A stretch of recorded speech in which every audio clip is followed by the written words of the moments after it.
तीसरी बात, हम कब मौका देते हैं इब्लीस को? जब हम खुदावंद को हदिया नहीं देते, जब हम खुदावंद को ऐसा, जब हम खुदावंद को मुकर्रर किए गए हदिये जार, शुक्रगुजारियां जो हमने खुदावंद के हुजूर में मानी है, जब हम उनको नहीं अदा करते तो इब्लीस को मौका मिलता है हमारी जिंदगियों के अंदर काम करने। आइए जरा देखें, अमाल की किताब खोलें, उसका 5वां बाब। यहां पे लिखा हुआ है कि एक जोड़ा था, यानी हननिया और सफीरा, मियां बीवी। लिखा है कि उनकी जायदाद थी और उसने अपनी बीवी के जानते हुए कीमत में से कुछ रख छोड़ा, और जब वो जायदाद बिक गई तो कीमत जो है उसने उसमें से कुछ रख ली और एक हिस्सा लाकर रसूलों के पांव में रख दिया। तीसरी आयत काबिल गौर है। इब्लीस उस वक्त हमारी जिंदगियों के अंदर उसको मौका मिल जाता है जब हम खुदावंद से अपने हदिये छुपाते हैं। लिखा है तीसरी आयत में, मगर पतरस ने कहा, ए हननिया, क्यों शैतान ने,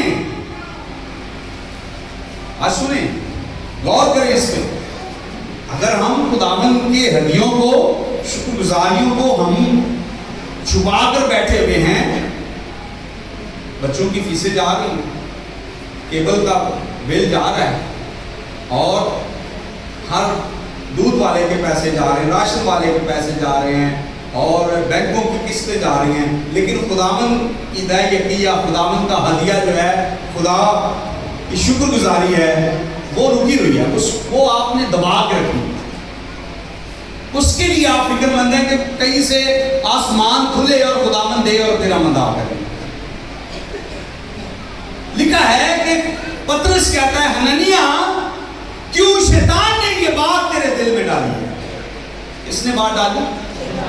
ताकि तू खुदावंद का हदिया जो है उसको छुपा ले।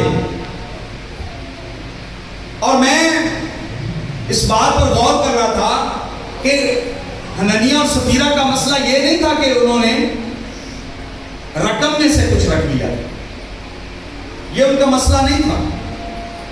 मसला ये था कि हननिया और सफीरा आकर झूठ बोल रहे हैं कि जगह इतने की बिकी है। ये बड़ी बात काबिल गौर है कि खुदा आपको अगर 30,000 दे रहा है, लेकिन आप बताते हैं 25,000 सैलरी है।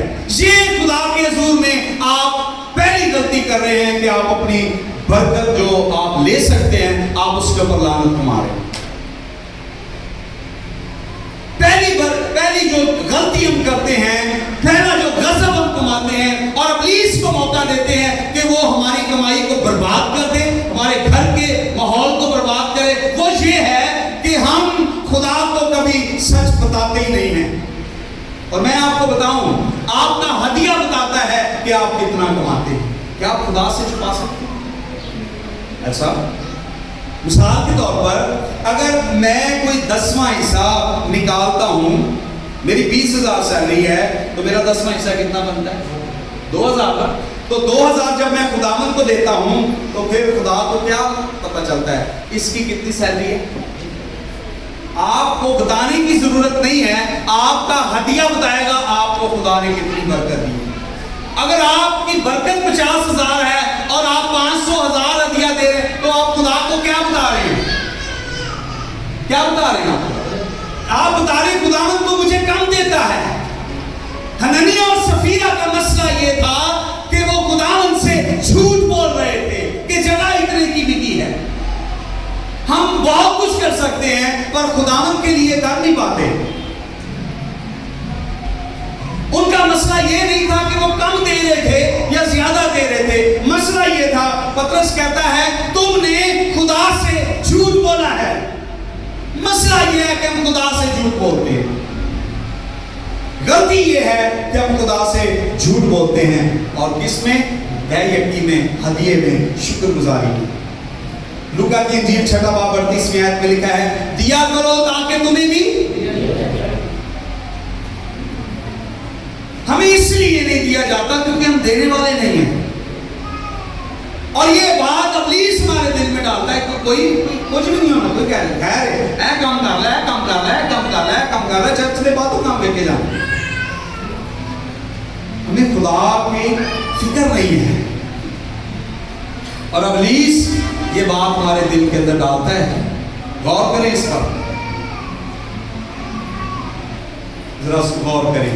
दूसरा ग्रंथियों और उसका 9वां बाब 7वीं है। जिस कदर हर एक ने अपने दिल में ठहराया है। जब अपने दिल के अंदर ठहरा लेते हैं। अच्छा, ये बात अभी दया यकी से भी ऊपर चले गई।